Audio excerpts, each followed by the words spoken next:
திரு எம்ஜிஆர் அவர்களும் தன்னுடைய படங்கள்ல சமூக நலம் சார்ந்த கருத்துக்களை சொல்லுவாரு. சமூக நலத்துக்கான ஒரு ஹீரோவா நடித்தார். அதை சார்ந்துதான் இருந்தார்.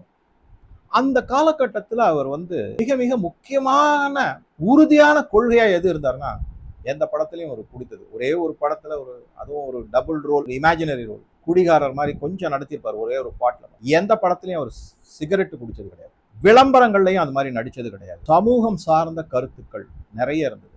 அது மாதிரிதான் இருக்கும்.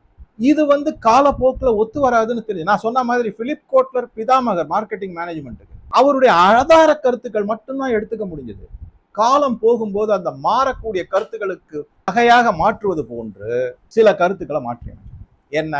குடிப்பதோ, சிகரெட் குடிப்பதோ, கொஞ்சம் அடாவடித்தனமாக பேசுவதோ, திமிருத்தனமாக நடந்து கொள்வதோ, அரசாங்கத்தை கிண்டல் செய்வதோ, நடைமுறையில் சாத்தியப்பட முடியாத பல செய்திகளை சினிமாவில் காமிச்சாங்க. இது அப்படியே மக்கள் இளைஞர்கள் மனதுல போய் ஆணித்தரமாக பதிய வைக்கப்பட்டது. திரும்ப திரும்ப திரும்ப செய்து இதற்காக சைடுல என்ன பண்ணாங்கன்னா, ஃபேன் கிளப், ரசிகர்கள் மன்றம், அதனுடைய விழாக்கள், பாலபிஷேகம் செய்ய, முதல் காட்சி 100 ரூபாய் டிக்கெட்டை 1000 ரூபாய் 2000 ரூபான்னு விற்கிறது. அதுல ஒரு வெறித்தனத்தை உண்டு பண்ணுவது, இதெல்லாம் நடந்தது. அதை தவிர பல என்ஜிஓக்கள் மூலமாக மக்கள் பணத்தையே வசூல் செஞ்சு, டொனேஷன் வசூல் செஞ்சு அதன் மூலமாக ஏதோ செய்வது போன்ற காட்சிகள். இதன் பின்னாடி மீண்டும் நான் சொல்லுகிறேன், மிஷனருடைய பணங்கள் எல்லாமே இருந்தது. இதுக்கு மேல ஒருபடி போய் மீடியா, ஊடகங்கள், அதன் மூலமாக செய்யப்பட்ட பிரச்சாரங்கள், வளர்ப்புகள் எல்லாமே கையில் எடுக்கும். இதையெல்லாம் அப்படியே கொஞ்சம் கொஞ்சமா பில்டப் அப்படின்னு ஒரு எக்ஸலன்ட் மேனேஜ்மெண்ட் டெக்னிக் அப்படின்னு சொல்லலாம். அந்த மாதிரி உத்திகளை உபயோகித்து ஒரு மிகப்பெரிய கட்டமைப்பை நடிகர் விஜய் பின்னால் அமைக்கப்பட்டது. 25 வருடத்துக்கு மேலாக அவர் நடிகரார். ஆனா இந்த முன்னெடுப்புகள் கடந்த 10 ஆண்டு காலத்தில் இந்த மாதிரி செய்யும் போது அவர் யாரை டார்கெட் பண்ணாருன்னா, குறிப்பா இளைஞர்கள் மற்றும் குழந்தைகள். குழந்தைகளை என்ன செய்வார் அப்படின்னா, அந்த குழந்தைகள் வீட்டுல தொந்தரவு பண்ணுவாங்க. தன்னுடைய தாய் தந்தை, வாங்க விஜய் அண்ணா படம் பார்க்க போனோம், பார்த்தா தான் நான் படிப்பேன், பார்த்தா தான் நான் சாப்பிடுவேன், இந்த மாதிரி எல்லாம் கொண்டு வரப்பட்டது. உணர்ச்சி உந்துதல்கள் மிக கேவலமாக நடத்தப்பட்டது. இந்த மாதிரி ஒரு சிச்சுவேஷன் வரும்போது கடந்த 5 ஆண்டுகள்ல சூழ்நிலை நடிகர் விஜய் அவர்களுக்கும் அவரை சுற்றி இருக்கக்கூடிய மிஷனரிகளுக்கும் சாதகமாக அமைந்தது. நான் சொன்ன மாதிரி வாட்ஸ்அப்ல யூனிவர்சிட்டியில போனீங்கன்னா கிட்டத்தட்ட ஒரு 100 காரணங்கள், கொலை, கொள்ளை, கற்பழிப்பு, அப்புறம் கள்ளச்சாராயம், போதை மருந்து, ஆணவ கொலை, இந்த மாதிரி பலதும், அதுக்கப்புறம் தண்ணீர் தொட்டியில மலம் கலப்பது, அதை பத்தி கண்டுக்காம இருப்பது, காவல்துறையின் அராஜகம், இந்த மாதிரி பலதும் இருக்கு. இது என்ன ஆயிடுச்சுன்னா, இன்னொரு பக்கம் பில்டப் ஆயிடுச்சு. இதை பத்தி அரசு ஒரு சரியான நடவடிக்கை எடுத்து இருந்தால் நடிகர் விஜயனுடைய ஆட்டம் கண்டு அவர் இந்த அளவுக்கு பிரபலமாக ஆகி இருக்க மாட்டார். இது என்ன ஆயிடுச்சு, ஊடகங்களும் இதை நிறைய பேச ஆரம்பிச்சிட்டாங்க. நடந்தது உண்மை, ஏதோ நடக்காததை பேசுறாங்கன்னு இல்லை. அத்தனை அவலங்களையும் ஊடகங்கள் பேசி தீர்த்தன. சமூக வலைதளங்கள் மிகப்பெரிய அளவுல பிரச்சாரம் நடக்கும். உடனே என்ன ஆயிடுச்சு, மக்கள் மனதுல ஒரு கொஞ்சம் கொஞ்சமா வெறுப்பு வர. ஒரு பக்கம் ஏற்கனவே கட்டமைக்கப்பட்ட விஜய் மீதான ஒரு ஆபத் பாந்தவன், மக்களை காப்பாற்ற வந்த ஒரு ஹீரோ அப்படிங்கிறது ஆணித்தரமா பதிய வைக்கும். இன்னொரு பக்கம் ஆட்சியாளர்கள் மூலமாக நடக்கப்பட்ட பலவிதமான கொடுமைகள், சமூக அவலங்கள், இது ரெண்டும் டபுள் எஃபெக்டா சேர்ந்து நடிகர் விஜய்க்கு ஒரு மிகப்பெரிய அந்தஸ்து, இவரை விட்டா நம்மளை இனிமே காப்பாத்துறதுக்கு வேற ஆளே கிடையாது, வழியே கிடையாது அப்படிங்கிற நிலைமையில கொண்டு போய் நிறுத்திருக்காங்க. இன்னும் 1-2 மிஷனரிகள் சார்ந்த உதாரணங்கள் நான் பார்த்தேன்.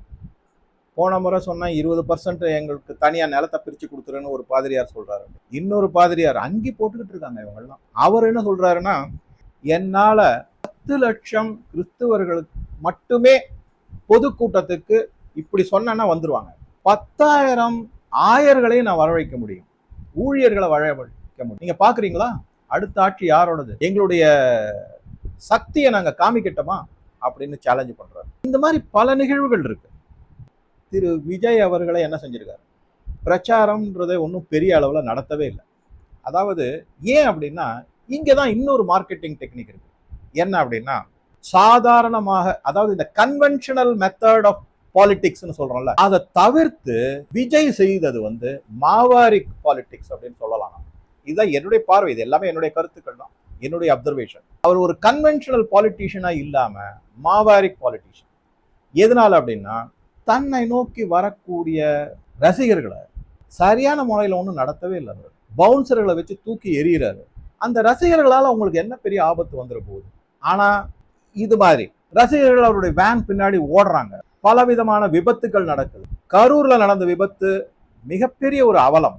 ஆனா அவர் எதுக்குமே ஒன்றும் பெருசா அப்படி ஒன்றும் வருத்தப்பட்ட மாதிரி தெரியல. இந்த இடத்துல குறிப்பா எதை பற்றி சொல்லணும்னா, ஒரு மிகப்பெரிய துக்க நிகழ்வு நடந்த போது தீபாவளி கொண்டாடக்கூடாதுன்னு இந்து பண்டிகை அதே கரூரில் 41 பேர் இறந்த போது கிறிஸ்துமஸ் கொண்டாடுறாரு. எந்த விதத்துல ஒப்புதல்? அந்த கிறிஸ்துமஸ் விழா கொண்டாட்டத்துல பல கிளர்கீஸ்னு சொல்லக்கூடிய கிறிஸ்துவ பாதிரிமார்கள் தேவனுடைய அருள் உங்களுக்கு பரிபூர்ணமா இருக்கு, நீங்க தான் அடுத்த முதல்வர்னு டிக்ளரே பண்ணிட்டாங்க. அந்த அளவுக்கு ஆதரவு கொடுக்குறேன்றாங்க. இது ஒரு பக்கம். தன்னுடைய பிரச்சார வண்டியில இயேசு கிறிஸ்துவனுடைய போட்டோவை வெளிப்படையா வச்சு ஆதரவு கேட்கிறார். இதெல்லாம் ஒரு பக்கம். அதுக்கப்புறம் ஒரு தேவாலயத்துல போய் முட்டி போட்டுக்கிட்டு அப்படியே பிரேயர் பண்றாரு. உடனே யாரும் சொல்லியிருப்பாங்க போல, இந்த மாதிரி நீ செஞ்சனா பிரச்சனை ஆயிடும். உடனே இப்ப திருச்செந்தூருக்கு போயிருக்காருன்னு ஷிரடிக்கு போறாருங்கிறாரு. இந்த மாதிரிலாம் ஷிரடி சாய்பாபா இந்து கடவுள் கிடையாது. அவருக்கு பேரு, நீங்க மகாராஷ்டிரால போய் கொஞ்சம் நல்ல விவரம் தெரிந்தவர்கிட்ட கேட்டீங்கன்னா அவருடைய பெயர் சாந்து மியா. சாந்து என்பது பிறை, அது எந்த மதத்தை சார்ந்தது. மியா அப்படின்னா ஒரு மதிப்புக்குரிய முதியவர், பெரியவர், அறிஞர் அப்படிங்கிறது இஸ்லாத்துல இருக்கக்கூடிய அழைப்பு.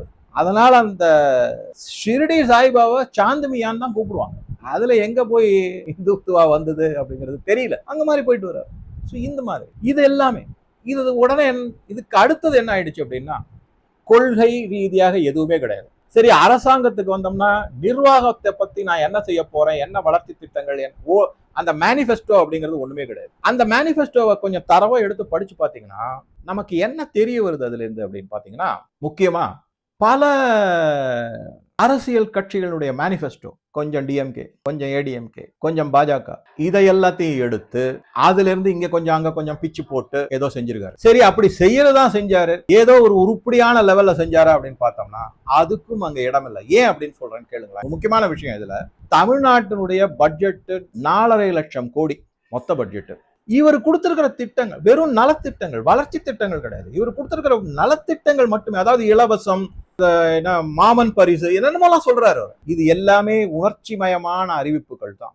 உணர்ச்சியை தூண்டக்கூடிய அறிவிப்புகள், உணர்ச்சியை தூண்டி மக்களை முட்டாளாக்கும் அறிவிப்பு.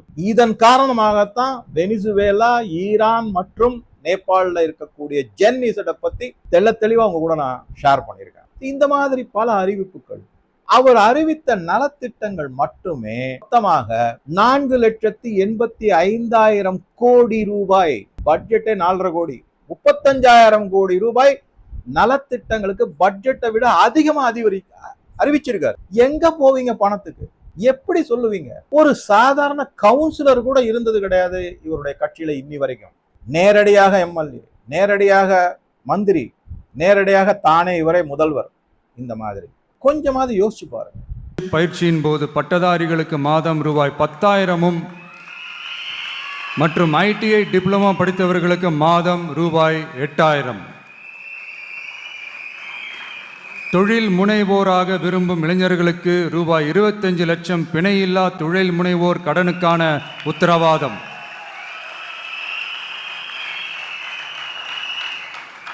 முதல்வர் மக்கள் சேவை நண்பன் என்ற திட்டத்தின்படி ஒவ்வொரு குடும்பமும் தங்கள் வீட்டு வாசலிலேயே அரசு திட்டங்களை பெறுவதை உறுதி செய்வதற்காக தமிழகம் முழுவதும் அந்தந்த பகுதிகளில் மாதம் ரூபாய் 18,000 ஊதியத்தில் 5 லட்சம் இளைஞர்களுக்கு வேலை வாய்ப்புகள் உருவாக்கம். என்ன மாதிரி ஒரு அட்மினிஸ்ட்ரேட்டிவ் கெப்பாசிட்டியோ இல்ல எக்ஸ்பீரியன்ஸோ இவருக்கு இருக்கு?